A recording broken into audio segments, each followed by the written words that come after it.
there was this nurse in Australia. She was a hospice nurse, and so she took care of patients when they were about to die. The question was, do you have any regrets? And she even wrote a book about something like the 5 regrets of dying. The number one regret was not living the life I could have lived. If you fear failure, fear regret much more. Wherever you guys are watching this show, I would truly appreciate it if you follow or subscribe. It helps a lot with the algorithm. It helps us get bigger and better guests, and it helps us grow the team. Truly means a lot. Thank you guys for supporting, and here's the episode. All right, got a crazy story for you guys today. I got Rod Khleif here. We're going to talk about how you lost $50 million and made it all back. Yes, sir. And more. Yes, sir. I love that, man. Thanks for coming on. Oh, thanks for having me, Sean. This will be a lot of fun. Yeah, so the '08 crash, man, it got you good. It got me good. Yeah, so let me back up a little bit if you don't mind. Yeah. So I'm a Dutch immigrant, wooden shoes, windmills. Immigrated when I was about 6 with my brother Albert and my mother Svancha. Ended up in Denver, Colorado, and we didn't have much growing up. I remember we shopped at an expired food store, believe it or not. Expired? They had a food store that was expired food, and we drank powdered milk with our cereal in the morning because it was cheaper than real milk. And I wore clothes from the Goodwill and the Salvation Army literally all the way through junior high school till I finally got disgusted, lied about my age when I was 14 because I was tall and got a job at Burger King so I could buy my own clothes. And I'm sure you've got listeners had it harder than I did, but I knew I wanted more. And luckily my mom had an incredible work ethic, so she babysat kids so we'd have enough money to eat. And with her babysitting money, she was a bit of an entrepreneur. She invested in the stock market successfully in IPOs, but she also invested in real estate. And her first real estate acquisition was the house right across the street from us. When I was about 14, she paid about $30,000. And then when I was 17, she told me she'd made $20,000 in her sleep, that it had gone up in value $20,000. I'm like, what?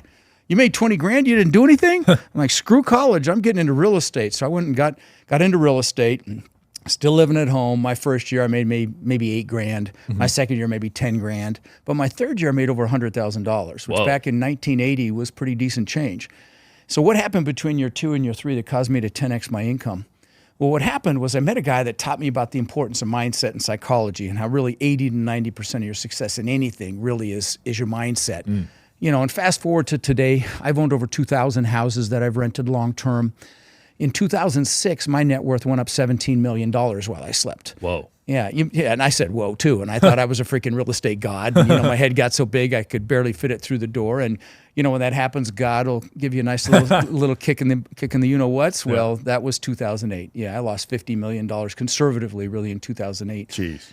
So, what I'm known for talking about on my podcast and at my events and things like that is the mindset it took to have to lose that in the first place. But probably more importantly, the mindset I had to pick up to recover from losing everything, because I thought I was set for life. Right. So, and I will tell you, as I was mentioning before we started recording, I think the proverbial is about to hit the fan. I really do. And I brought some headlines here because I wanted to make sure I didn't misquote. But if you don't mind, I'll rattle off a couple of things here because they're pretty sobering. So Jamie Dimon, head of JP Morgan Chase, arguably the largest bank in the world, only banks that are larger are Chinese state-owned banks. And he said that the U.S. is driving towards a cliff as debt snowballs. He said, brace yourself for an economic hurricane. That's a direct quote. A gentleman named last name Rubini, who was Clinton's chief economist, who predicted the 2008-9 crash, warns of a coming greater depression. This is in Fortune magazine.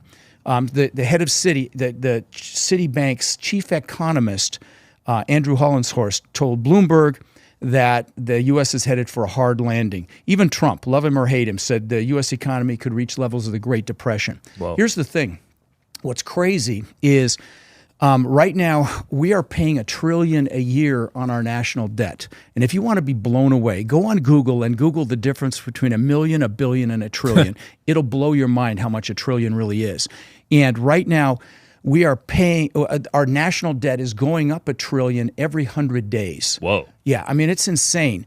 And so, what else is crazy is up until 2020, 20% of the U.S. currency had been printed. In the last 4 years, we have printed an additional 80% of the currency. So 80% of all the currency right now has been printed basically in the last 4 years. Oh my gosh. So we're wondering why we have inflation, right? And so literally 80% of every dollar that's ever existed got printed in the last 4 years. It's crazy. That's insane. Yeah. And so, I got some other quick headlines, just some sobering headlines. This was actually about 8 months ago. 20 million households in the U.S. are behind in their utility bills. This is in CNN. Elon Musk, pretty smart guy, said they're lying to you. The crash is going to be much bigger than they say. So I'm not trying to scare everybody here. I'm frankly getting excited, okay?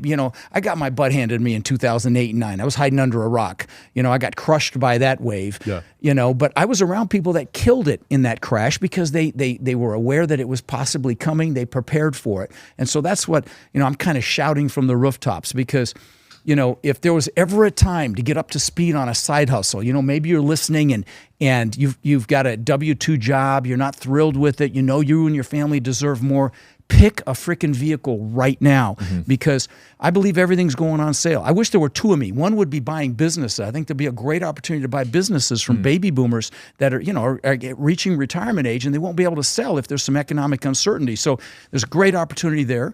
Real estate, every asset class of real estate. I teach people how to buy apartment complexes. I own thousands of apartments now myself, and I'll brag for a minute. My students now own upwards of 200,000 units that we know of. Holy crap! Yeah, and I've only been teaching a little over 5 years, so I'm super proud of that. And so, but the message here is decide how you're going to capitalize on what's coming. And don't be fearful, and I'd love to spend a little time talking about the psychological components of this because I think they're relevant because there'll be a lot of fear. There's always a lot of fear. We're already seeing it. Right. It's much harder. In my world, we raise money for our deals. These multifamily properties, these 100, 200, 300 unit complexes take money, but it doesn't have to be your own money. And I teach people in my boot camps how to raise that money. But it's harder now because there's a lot of trepidation with investors that there's a lot of money out there that's scared of the stock market. Right. And I will tell you, if you've got money in the stock market, be very careful right now because that's the first thing to go when the switch gets flipped here. And I remember in 2008, man, there was a huge crash in the stock market. First, Lehman went down, and other banks went down, and I anticipate we're going to see something like that. And the reason that I'm very excited, even if it's not as bad as I think it could be. Multifamily, my world, there's a lot of debt that's adjustable rate.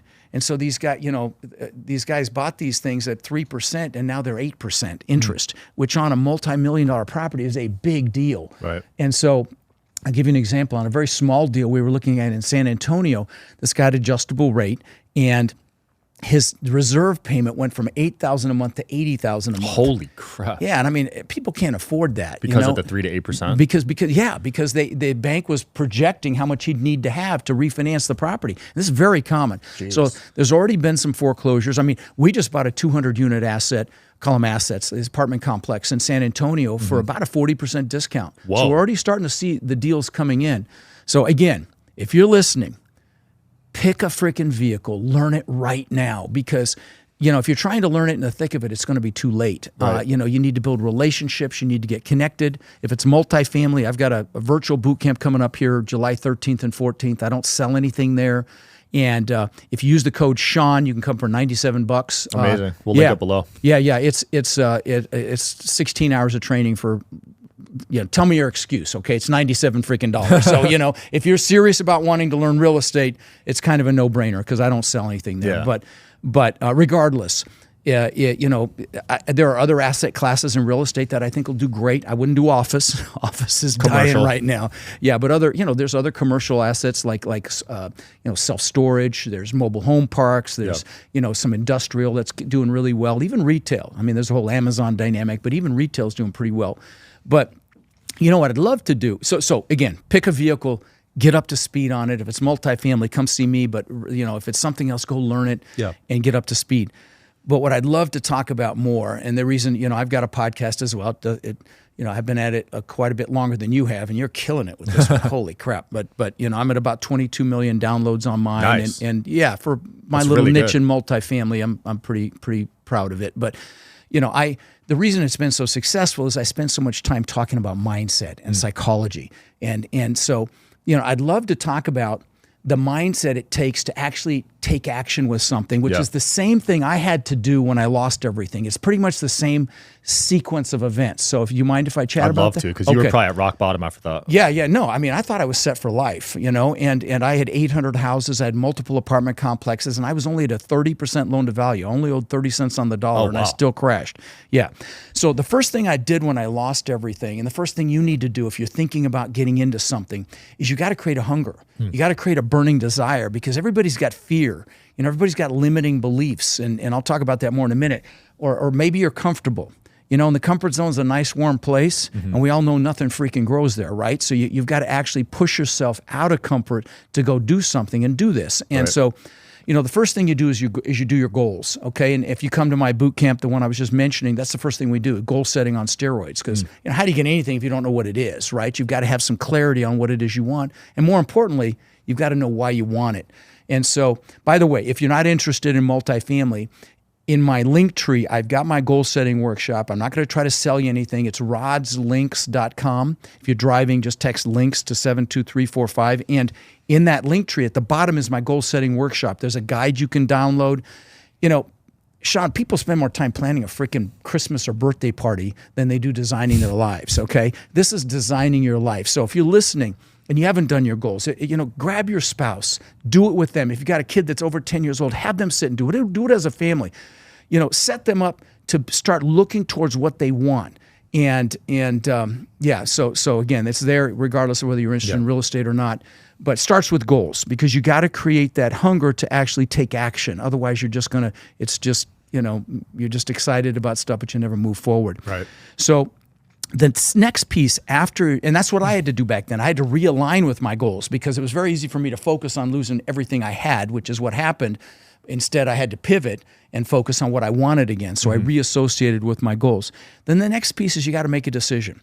And I don't mean dip your toe in the water. I don't mean 1 foot in, 1 foot out. I mean, it's freaking done when you make a decision. In fact, the Latin root for the word decision is to cut off. If you're going to attack the island, you burn your ships because you're taking their damn ships home. That's a decision. It's done, right? Yep.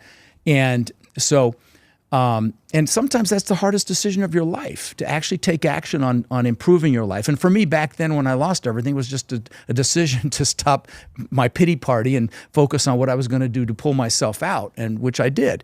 And so you make that decision, and then you've got to take the first step. And Dr. Martin Luther King said, you take that first step in faith and the next step will be revealed. Lao Tzu said, the journey of 1,000 miles begins with a single step. And, the problem is a lot of people fear failure. In fact, in my world, in the, buying apartment complexes, a lot of people are analytical. They're very successful. I've got a lot of super successful students that are very analytical. But if you're analytical, I love you, and you know who you are, and you know how you have to check off every single box before you make a move. Yeah. Well, you can't do that here. You actually got to take action. There's this great analogy for this. You can drive all the way across the United States at night with your headlights seeing 50 feet in front of you, and you'll make it. Other people have made it before you, but you may have some obstacles. It's the same way with really any move you're going to make to improve your life, and certainly in multifamily real estate, the same thing. And so, the thing I will tell you is, if you fear failure, fear regret much more. Okay, there was this nurse in Australia. She was a hospice nurse, and so she took care of patients when they were about to die. And she asked him a question, Sean, and the question was, do you have any regrets? And she even wrote a book about something like the 5 regrets of dying or something like that. And her name was Bronnie Ware. And the number one regret was not living the life I could have lived. Living someone else's life, not doing what I know I'm capable of. I can't think of anything worse than that. Right. So don't fear failure, fear that. And while we're talking about fear, I said you really have to get clear on what you want so that you push through that. Everybody has fear. Even the super successful people on the planet, but they push through in spite of it. And because their vision for their future is more compelling than sitting stagnant. And, there's also, limiting beliefs. When I immigrated this country, I didn't speak English, and I found out what bullies were for the first time. Okay, so I got my butt kicked occasionally. In high school or? No, this was in elementary school. Oh, that early? Oh yeah, Wow. yeah, oh yeah. Chased home, kicked, punched, yeah. But then my mom, God bless her, proud Dutch woman that she was, thought it'd be a great idea to send me to school in wooden shoes and those leather shorts the Germans wear for Oktoberfest. So another, and then the stupid stuff we all have, embarrassment on the playground. I had this crush on this girl named Carolyn, and I made the mistake of telling a friend of mine, and I see her, Carolyn, with like what seemed like half the school. It was probably about 10 kids coming towards me. She comes up to me, she says, "Do you like mustard?" And I just said yes to anything. I'd never even spoken to her. I said, "Yeah, I like mustard." "Well, I hate mustard and I hate you." Damn. And all the kids laughed, and I'm like, yeah, and I was crushed, of course. And, stuff like, we all have had stuff like that happen. But what it did for me was it created this limiting belief that I wasn't good enough. In fact, I used to ask myself, how can I show them I'm good enough? Which, of course, presupposed that I wasn't. And so a lot of people have these limiting belief systems. I'm not good enough. I'm not smart enough. I'm not old enough. Another one of mine was I'm not analytical enough, or I'm not young enough, whatever. And there's a reason the acronym for belief systems is BS, because 99% of them are BS, but we believe they're real. I used to be afraid to raise my hand in front of, 15 kids in a classroom, and now I speak in front of literally thousands and thousands of people a year. And so if you've got one of these limiting belief systems, I would just tell you to drag it out into the daylight. Look at, if you're consciously aware of it, sometimes you're not consciously aware of it, but if you're aware of it, look at it through your adult rational mind, recognize that it's BS, right, and it will diminish and go away ultimately. Wow. And so, that's super important. The next piece I want to talk about really is focus. I think the most successful people on the planet have the highest degree of focus. We were just talking, you were mentioning somebody who was on Joe Rogan's podcast. I listen to two podcasts for the most part, Joe Rogan and Tim Ferriss. I try to get both sides of the aisle. I'm definitely on one side more than the other. But on Tim Ferriss's show, he interviews the best of the best in the world. This, and I get excited about my 22 million downloads. I think he gets that a week. But anyway, so both of them. But he interviews the best of the best. The best athletes: Michael Phelps, the swimmer, NFL, NBA players. Yeah. Actors like Ed Norton, Hugh Jackman, Arnold, and billionaires like Ray Dalio, and the heads of the biggest CEOs in the country like Zuckerberg. And he deconstructs their success. And it's really obviously a very intellectual, intelligent conversation. I'm sure you've checked it out. Great show. And I started to hear a pattern, Sean. They almost all meditate. Wow. And what does meditation enhance, right? Focus. Mm-hmm. And so, focus really is power. And I get people that, it's so easy. And here's the thing that you got to remember, whatever you focus on gets bigger, right? And so, I'll get people say, how do I get out of student loan debt? And I'm like, wrong question. How do you make so much money? The debt's irrelevant is the right question. I love that. They asked Mother Teresa if she was anti-war. She said, no, I'm pro-peace. It's a play on words, but you know what I'm saying. And so focus is super important that you pay attention. It would have been really easy for me to focus on losing everything, but I focused on what I wanted, the goals. The next piece is peer group. Who you hang out with is who you become. When I was losing everything, I was in Tony Robbins' Platinum Partnership, which is his mastermind. And I was around people that were killing it in that crash. They'd prepared, like I said. And they're like, get up, you puss, 50 million, schmillion, go make something happen. That's who you want to be around when the stuff hits the fan, right? So many people default to a peer group they went to school with or they work with. And those people may have their own fears and limiting beliefs and things that'll hold you back. So you got to be really careful. And sometimes it's family. I'm telling you, love your family, but proactively choose your peers. And really the last thing I'll mention is playing to your strengths. A lot of people think they need to build their weaknesses. No, your strengths are your greatest assets. In my business, in multifamily, there's lots of different hats you can wear. And if you play to your strengths and you hire, align, or partner for your weaknesses, success is inevitable. Because first of all, you're doing what you love, okay? You're in the zone or the quan, like Jerry Maguire called it. You're doing what you love. You never work another day in your life. And you'll be passionate about it. And passion is required to influence people.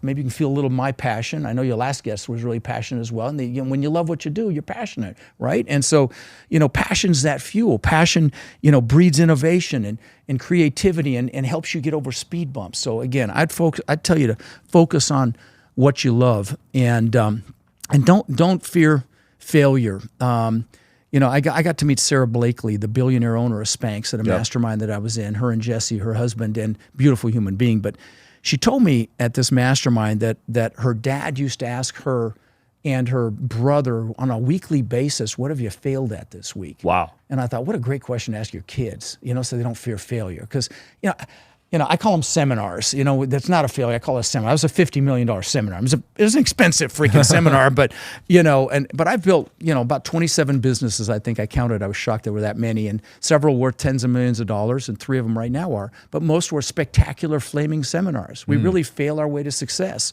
And so again, those of you that are analytical, remember that. And I guess I'll talk about one more thing. And this will be a little foofy for some of you, but talk about gratitude for a second. Gratitude's the most important foundational emotion we have to us. It strengthens our immune system. It makes our heart stronger. It lowers our blood pressure. It brings us closer to our spirituality, and it's how you manifest everything you want in life. Most mornings I'll sit in my recliner and I'll do gratitude for the beautiful people in my life, the things that I love, my students, Are you interested in coming on the Digital Social Hour podcast as a guest? Well, click the application link below in the description of this video. We are always looking for cool stories, cool entrepreneurs to talk to about business and life. Click the application link below, and here's the episode, guys. Foundation, so on and so forth. And then I'll do gratitude for the things that I want if I already have them. And sometimes I'll get emotional being grateful for things I don't even have yet. And I know I lost a few of you on that one, but ignore it at your peril. This is how I had $50 million to lose and how I got it back, okay? So it absolutely works. And, I'll leave you with one story. When I lived in Denver, I always knew I wanted to live on the beach, and there's no beach in Denver, but I would visualize that. I'd visualize the palm trees and the sand and the surf. Right. And 20 years later, I built this, what's now probably a $25, $30 million home on the beach. I had the beach on one side. I had my boats on the back side. It was a Gulf to Bay. It was like a slice through an island. Big spiral staircase up through the middle, big waterfall from the second floor balcony into the pool. Pools and magazines. It was spectacular. I'll land the plane with this. On the second floor, I had aquariums around the staircase that cost me almost $200,000. So that gives you an idea of the house. Well, I worked for it for 20 years. 2 months after I moved in, I'm floating in the pool at night. I'm looking up at this testament to my ego, which is really what it was. It was to prove the freaking world I was good enough, okay? I'm like, if this doesn't prove it, forget it. So, I'm looking up at this thing, and pool's changing colors. It's got fiber optic lighting. And my family's inside sleeping. I got depressed. Whoa. And I don't mean a little depressed. I got really depressed. I'm like, what the hell? I've just achieved success like times 1,000. How could I feel bad right now? There's several things, 3 things that were going on. And I want to leave you with this. So the first thing was, you never achieve a big goal without having other goals lined up behind it, right? It's like the good book says, without a vision, the people perish. You need a vision for the future. And I didn't know what I was going to do next. And the second thing is, it's never about the goals. You got to have them to create that hunger, but happiness comes from progress and growth. And so if you go to Rod's links and you watch my goal setting, at the end I do a planning process, a weekly planning process to help you stay organized, how I manage 2 very large companies at the same time. And part of that process is acknowledging your progress, no matter how small it is, patting yourself on the back, consciously acknowledging it so that you're happy if you got a setback or a delay, right? But the big thing that was happening was I was totally focused on myself. Rod, show the world I'm good enough. And that's the year I met Tony Robbins, okay? And I went and saw him in Fort Lauderdale, and this is 24 years ago. And I'm like, and I found out that he fed families for the holidays. And I'm like, what a concept, do something for someone else, right? I'm embarrassed to say I had to be 40 to get that memo. And I went home, I called my brother, who I was going to go visit for Thanksgiving in Denver. I said, hey, bro, let's feed 5 families. So he called his church, and he found 5 families that really needed help. And we bought food. It was a lot of fun. We bought toys for the kids, frozen turkeys. And the 3rd family changed my life, man. We go up to this house. There was this woman, a Hispanic woman with 5 kids in a 1-bedroom shack. Whoa. And she comes out on the porch, and she sees all this stuff on the porch. She starts crying. Her kids come out. A couple of the older ones start crying. I start crying, and I'm hooked. And I'm blessed to say, and please know this is not ego, there's a message in this.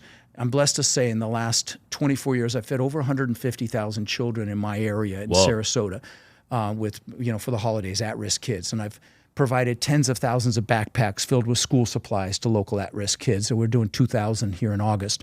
And thousands of teddy bears to local police departments for officers to keep in their vehicles if they encounter a child that's been in, a traumatic situation. And the reason I bring this up is we've been taught to achieve to be happy, right? Like we shouldn't be happy until we've achieved. That's a very common dynamic here in the United States. Right. I'm going to tell you, if you give back in any fashion, you're happily achieving. And I know it's a play on words, but Tony Robbins calls it the science of achievement versus the art of fulfillment. Achievement's a science. If you want to learn multifamily, get your to my boot camp, okay? It's $97. Tell me your excuse. But it's a science. I'll give you the blueprint. You just got to do it, okay? But fulfillment's an art. You got to figure out what juices you. For me, it's kids. Maybe for you, it's animals or the environment or the elderly. Whatever it is, give back right now. Don't say to yourself, well, you had money, that's why you do it. You want money? Give back right now. That's how you get the money. That's the way it works. Wow.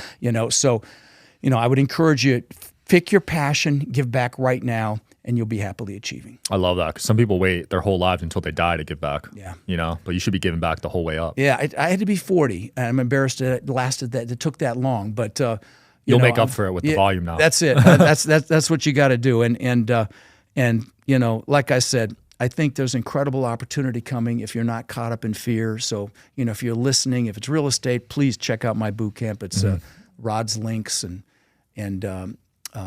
you can text links to 72345 if you're driving. And just remember to use the code Sean when you check out for that $97 price, because it's more than that now. But, I love what I'm doing, like you love what you're doing, which is, why we're both, very successful. And I really appreciate you having me on, brother. No, I love that. You just gave so much value. Can I ask a few more questions please, before we wrap up? I rolled really fast because I know you've got a short window. No, you're good. Okay. So if real estate crashes 40, 50% again, like, will you be all right this time? Oh yeah. Because see, that's the thing. The reason I crashed and burned is I was in single family. Okay, and houses don't cash flow well. They just don't, because each one has their own taxes, their own insurance. And multifamily, my houses pulled me down in 08. Okay, my multifamily only pulled back about 11%. Oh wow! But see, I'd cross-collateralized, meaning I'd borrowed money against packages of houses plus the apartment complexes. So the whole thing imploded. I lost it all. And that's why I started my podcast, to tell people. And in fact, at Rod's Links is my free book. You pay $6 and you get it. But there's a bunch of other free books there as well. Tons of free resources. But the point is, I wrote it to tell people, if you're going to buy and hold real estate, for God's sakes, do multifamily. Don't do single family, because it's much safer in a downturn. You can have, depending on how many units you can have a whole bunch of units empty and still break even. Right. And see, people need a place to live. I mean, there's a huge housing shortage right now, and there's a huge disparity between buying a house and what the payment on that house is versus what you can rent for. So we're becoming a renter nation, like it or not, and that's happening. And so, no, multifamily will do just fine. And so, yeah. Yeah, you could take an 11% hit, but a 40% hit is detrimental. No. Let me tell you something crazy. Okay, I only owed 30 cents on the dollar. By the end of 2009, I was upside down. Whoa. That's how much the real estate values dropped then. Holy crap. Yeah, and it happened here too. So it's over 30%. Yeah. Basically. Oh yeah. 70%. It dropped more than 70%. I was on Ryan's podcast yesterday. He had the same thing happen to him. It dropped here like that. California dropped like that. Florida. Those three states got hit the hardest. I'm keeping an eye on the market, and it seems like Miami's dropping a lot right now. Oh yeah. Which is usually a sign that the other cities will follow. That's right? exactly right. Yeah, because Vegas is starting too. Oh yeah. No. Listings go down. He told me that prices are dropping, and yeah, it's already happening. So, I will tell you, in 08, 09, it was like a light switch, though. It wasn't no time to prepare. No, it was like a freaking switch. That's why I'm saying, if you're thinking about this, for God's sakes, go learn it now. Yeah. Don't wait, because you can. It could be the greatest transfer of wealth we see in our lifetimes. Seriously, and there'll be exponential opportunities. Like I said, I just bought this $20 million asset, 200 units. At 40% less than the one right next door sold recently. That's insane. Yeah. And what's your philosophy on how much you put down percentage-wise? Well, see, the thing of it is, it's different in my world where you buy, commercial multifamily, because the commercial multifamily requires money, but there's so much money out there looking for a home. I raised $12 million for that deal I just closed on. Wow. Yeah, and so. And I teach my students, you'll learn that if you come to my boot camp. I'll teach you how to raise money for these deals, how to, pick a market and underwrite these things and evaluate them and finance them and raise money for them. That's, there's a lot to it, but, it's like I said, my students are killing it, and you just you can't do it all. In my world, it's a lot like flipping and wholesaling, where you're going to do it all by yourself. You're going to join a team, and and do it with other people that are good in different aspects of it. Like you need somebody that's good at numbers and analysis, because in my business is primarily empirical. You get the numbers right and you ask all the right questions, pretty hard to make a big mistake. So you need somebody that, one of these people you can throw in a room with a spreadsheet and throw raw meat in once in a while and they're happy. You need one of those people. And then you need a mouthpiece like Rod. And then, maybe somebody that's got management experience to manage the asset after you buy it. So there's a lot of different hats you can wear. And that's why I say play to your strengths. Do what you love, hire a line or partner for those other pieces.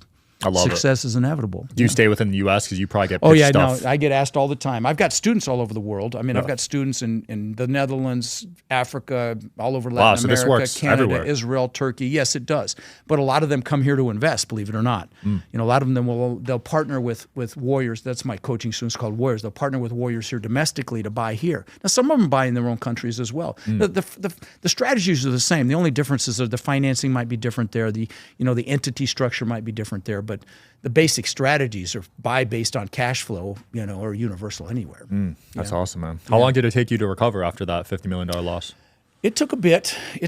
Yeah. I mean, it took probably, to get back to where I was.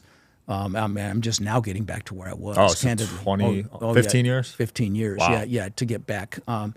Because there was a meteoric rise back then, in the values. And we've seen it here too, but I was very conservative. And so I didn't go in full bore. I'm like, that deal I just bought, it's the only deal I bought in the last 18 months. Damn. I own thousands and thousands of apartments, but that's the only one I didn't like because it was frothing. It's reminded me of 2006, irrational exuberance, where they're out there buying anything. And we're seeing the pain of that because a lot of these people that bought these apartment complexes did adjustable rate debt thinking the gravy train was going to last forever, like we all did in 2006. Right. And I knew it wasn't. And so, I know there's going to be a correction in multifamily, even if there's not a significant economic correction. I do believe there's going to be a significant correction. You can't keep kicking this can down the road. Yeah. I mean, when you're talking the debt's going up $1 trillion every 100 days. Crazy. And we're paying $1 trillion in interest. The Fed's going to try to stop inflation. I don't know how they can. When you've printed 80% of the money in the last 4 years, it devalues everything. But now the good thing, though, is if you can buy real estate right now, rents are going to keep going up. Inflation is going to keep driving rents up. If you buy something now, you're locked in at whatever that debt is on that property. That debt's not going to go up in amount. So, real estate's probably the best hedge ever against inflation because when you buy, you're locking in the purchase price and the debt amount. So, any increase. By the way, in my world, the value is based on a multiple of the income, of the multiple of the net income.